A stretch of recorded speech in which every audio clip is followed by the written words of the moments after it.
Look closely at these streets. Archaeology shows us that this is how London truly looked before 1666, a city of timber, haste, and human neglect. Nearly everything around you is built from wood. Thousands of houses stand pressed together so tightly that a single spark could destroy entire districts. In this very area, more than 13,000 buildings once formed a dense wooden maze. London was powerful, wealthy, and expanding fast, but it was also dangerously fragile. Fire, however, was not the first threat to strike. Before the flames came, the city faced an invisible enemy, the Great Plague. Paintings from the 17th century are often seen as frozen moments, but imagine them as paused scenes from a lost film. With the help of artificial intelligence, these moments begin to move again. The River Thames is no quiet backdrop. It is a living artery, crowded with ships, trade, and life itself. This is not distant history. Step forward. We are entering London at its peak. Stand here beside the river. Look ahead at the sails filling the horizon. In the spring of 1665, the Thames is the busiest trade route in the world. Ships arrive from distant lands, unloading spices, fabrics, and wealth. The sound of merchants and dockworkers fills the air. This is the heartbeat of a rising empire. Now step onto land. The streets close in instantly. Timber houses tower above you, their upper floors leaning outward, nearly touching. Sunlight struggles to reach the ground, slipping through in narrow beams that briefly touch wet stone and mud. The space feels tight, loud, overwhelming. Yet this is life. Nearly 500,000 people are compressed into this city, their energy trapped within its narrow streets. In the distance, sharp Gothic spires rise above the rooftops. This is the old St. Paul's Cathedral, standing long before the famous dome exists. It feels permanent, unshakable. But look away from the grand skyline, into the dark side streets where light barely reaches. Even now, at the height of prosperity, something unseen has already begun to spread. The air grows heavier, the noise fades, and London's greatest trial quietly begins. Prosperity does not fade slowly. It breaks. By the summer of 1665, oppressive heat settles over London, trapping the city beneath thick, stagnant air. In the same narrow streets that once overflowed with voices and trade, a silent killer begins moving from door to door. The Great Plague has arrived. The air is heavy with the stench of open drains and decay. Streets that were crowded only weeks ago now stand empty. Shops are shuttered, windows are sealed. Entire neighborhoods seem abandoned, as if life has withdrawn overnight. We stop before a wooden house. A red cross is painted on the door. Beneath it, a desperate message pleads for mercy. When this door is nailed shut from the outside, it marks more than quarantine. It marks isolation. Those inside are cut off, left to face sickness alone. The sounds of the city vanish. No merchants, no carts.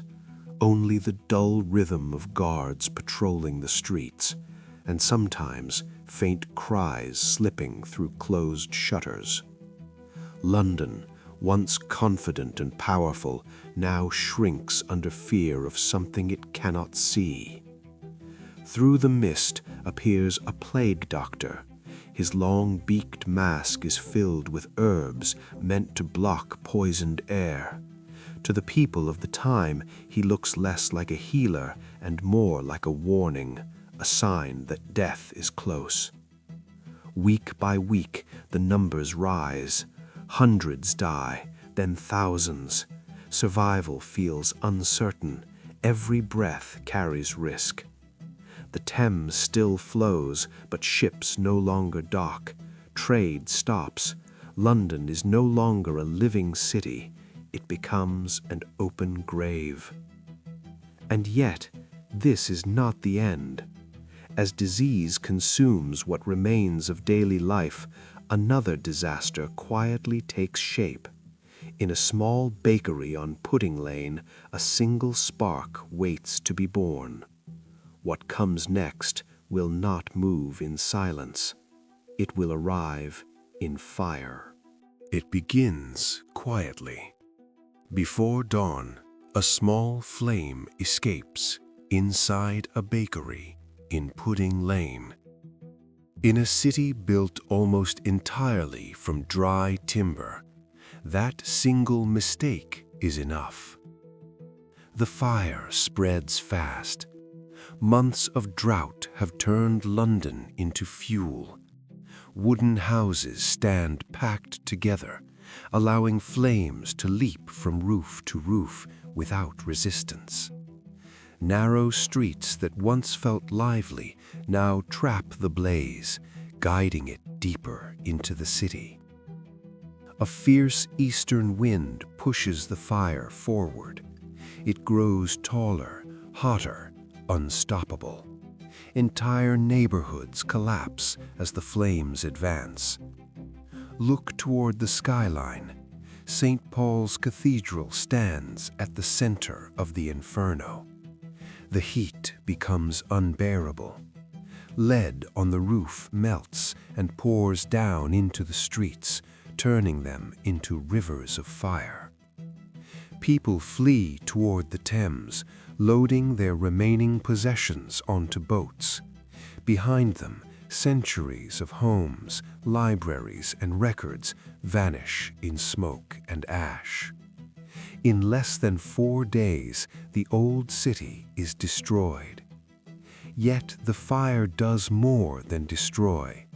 As it burns through streets and alleys, it erases the last traces of the plague hidden within the city. London is not damaged, it is erased. Only smoke, stone, and silence remain. What remains is ruin. Charred beams lie scattered across the ground. Stone walls stand broken and blackened. Entire districts have vanished. Dozens of churches are gone, and the old city no longer exists. The silence feels different now. The plague has passed. The fire is gone. What remains is an empty space, waiting. From the devastation emerges a new vision. London will not be rebuilt as it was. Narrow medieval streets give way to wider roads. Wood is replaced with brick and stone. The city begins to change its very skin. At the center of this transformation rises a new St. Paul's Cathedral. No longer Gothic, it takes the form of a vast dome, lifting above the rebuilt city as a symbol of renewal. It stands for resilience, not loss. London moves forward, stronger than before. The disaster that destroyed it also forced it to evolve. This is not only a story of fire and disease, it is a story of survival. From the ashes of 1666, a new London is born.